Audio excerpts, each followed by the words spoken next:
Oh, hello. I didn't see you there. What's going on, everybody? My name is Tom. Welcome to the Nerd Cave, and today we're going to be going over the first step in solving the Rubik's Cube, which is building the cross, which looks a little something like this.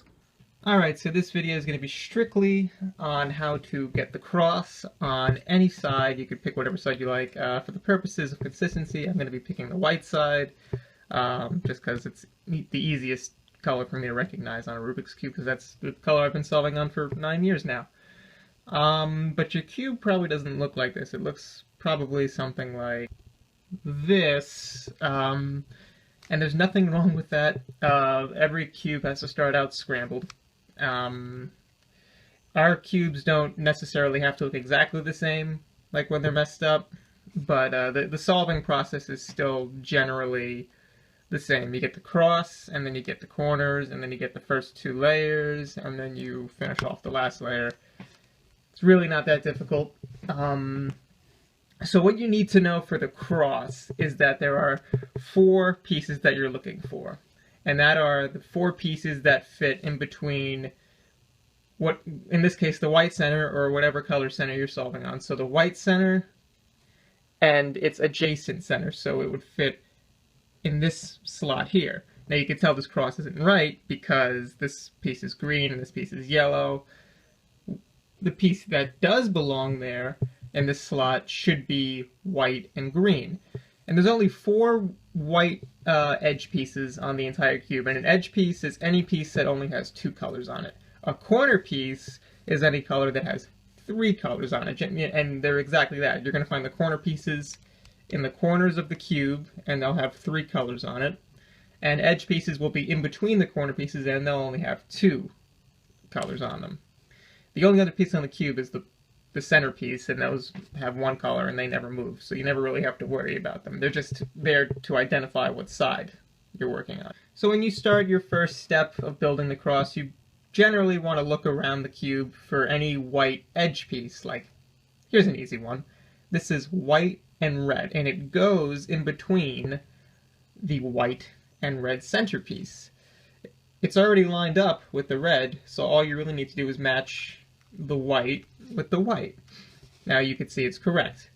The white matches with the white, and the red matches with the red. So let's keep going. Let's look for another white edge piece. Here's one. This is the white and orange edge piece, and it goes in between the white and orange centerpiece. So here. This one's a little trickier though, because when you want to put it in its spot, and the way you put an edge in its spot, here, I'll just do this one again, is when you find a white edge, or whatever color edge you're working on, you typically put it above where it needs to go. So it needs to go here, so you put it above. And then that way you could just simply turn that side 180 degrees, and everything's all lined up. However, this piece, you can tell, since the orange doesn't match with the orange, if we were to turn it 180 degrees, it's in the right spot, but it's flipped the wrong way. You see, the orange needs to match with the orange centerpiece, and the white needs to match with the white centerpiece. So if you ever notice this when an edge is flipped in the cross, and that's wrong, there is an algorithm to fix it. You start by leaving it on the top, because it's pointless to just put it in the bottom if you know it's already going to be wrong. So the orange doesn't match with the orange. You know this edge is going to be flipped. So basically what you want to do is you want to push it off to one side. So really you could pick a side. For the sake of consistency, I'm going to pick the right side. So you push it off to the right side, and then you want to do R prime, F, R. Just like that. And as you can see now, the edge is flipped correctly, and it's in the right spot. Alright, now that we know that algorithm, let's keep going and looking for the other 2 white edge pieces. These 2 are already solved. There's one, white and blue. It goes in between the white and blue centerpiece. This one's going to be really easy because when you put it above where it needs to go, the blue already matches with the blue centerpiece. So you know it's just going to be a quick 180 degree turn, and it's matched up. Alright, we got 3 cross pieces solved out of 4, so that means there's one more left, and it happens to be right here. So it is the white and green centerpiece, or I'm sorry, edge piece. It goes in between the white and green edge pieces. Centerpieces. I can't speak today, guys. I'm sorry. So what we do is we put it above where it needs to go, but as you can see, the white and the green are next to each other, so this edge is flipped, because again, if we put it down, it's going to be flipped the wrong way, it's not going to be right. So again, we're going to do that algorithm that you just learned before. You push it off to the right, and then you do R prime, which matches these two together, and then you do F, and then R.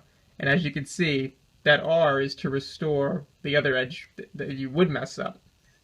A lot of solving the Rubik's Cube is destroying what you've done and then putting it back in a way that furthers along the solving process. It's confusing at first, but as you get better at it, you'll understand. One case that we did not come across that is actually pretty common in the solving process is, what if there's no edges, no white edges on the top layer, and you still need to solve one more? And it just happens to be in the middle layer, in this equator section of the cube. It's actually not that difficult.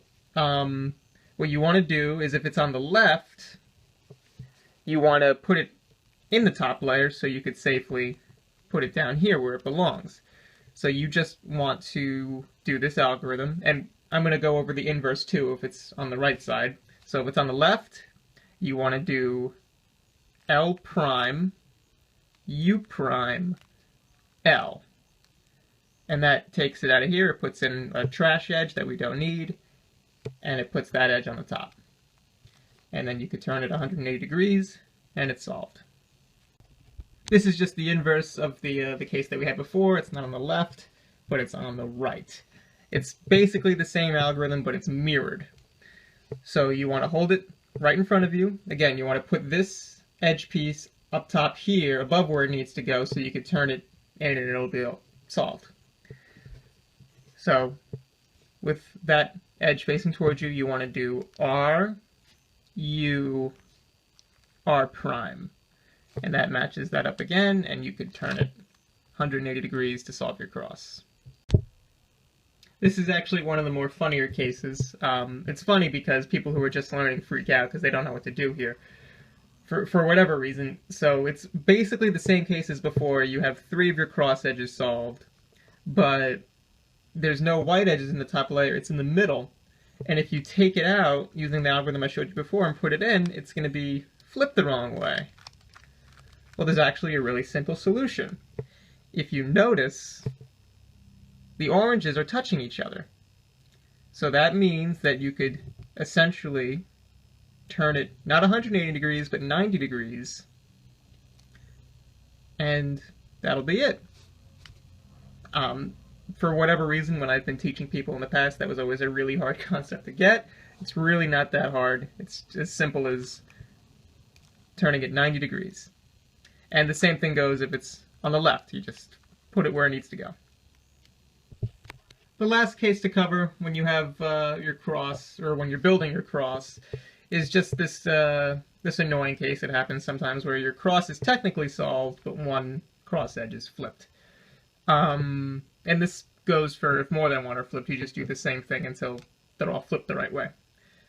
Basically, you want to do the opposite of what I've been telling you to do. Is you put it on top of where it needs to go, and then you turn it so that it comes down here. If it's flipped the wrong way already, you want to put it above where it needs to go, and then you do that algorithm I taught you before, which is U prime, which pushes it to the right, and then R prime, F, R. And that solves it. Alright, ladies and gentlemen, just make sure you watch this video a few times, because I understand it can be very confusing your first time going through it, but the cross is the most intuitive step in the solving process. Everything else is pretty much, there's like a method to it, but the very first step is very intuitive. It's also the easiest step. It takes the quickest to do. Once you get it down, you can probably get it down to like 2 or 3 seconds. So yeah, I mean, watch this video a few times, pause where you need to. I'm going to post those algorithms down in the description.